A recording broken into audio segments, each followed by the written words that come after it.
Greetings, I am Kurt Melpis Lautingay with my companion Jean-Luc Lorejo, and this is our critique on the presentation of Mr. Gabia and Mr. Gidaben on the notion of laughter in philosophy.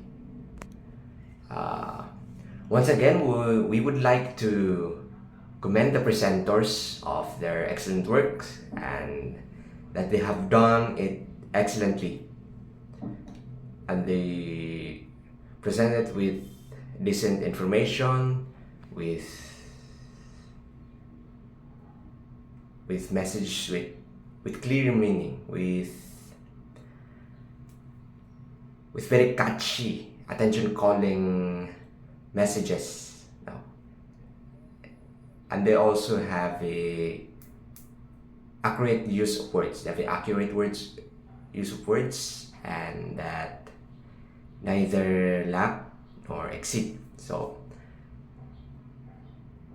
as an affirmation of the presenter, we would like to acknowledge the presenters of their excellent works as embodied in the laughter, the notion of laughter as an intellectual and emotional means of dealing with reality. So it's like laughter is some sort of coping mechanism that in the face of sorrow, in the face of meaning, we tend to laugh. Like it is to suspend our judgment, to let go of unnecessary thoughts like that.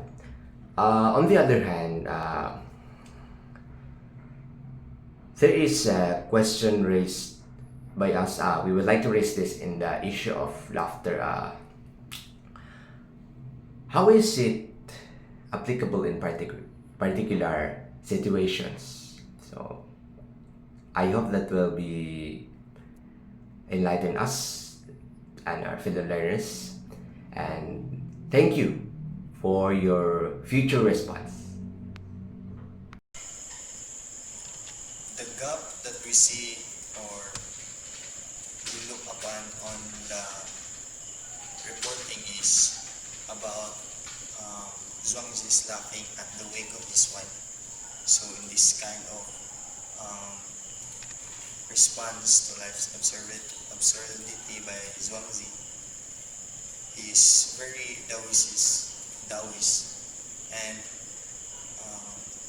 people may say that it is inappropriate or disrespectful, especially in cultures that value solemnity in mourning.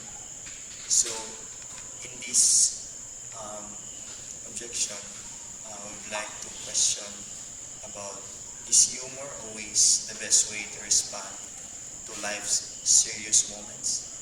So, in many cases, laughter can be perceived as insensitive, even if it serves personal realization for the one laughing.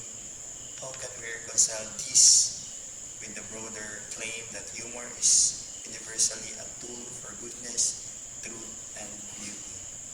So, thank you so much for this enlightening presentation. Reporters, you've offered a fresh and meaningful take on humor, elevating it from something lighthearted to something truly profound. Your synthesis of different philosophical traditions was both inspiring and eye-opening, and we appreciate the way you encourage us to see laughter not just as pleasure, but as a path to understanding life's deeper truths. It's been a joy to listen and learn.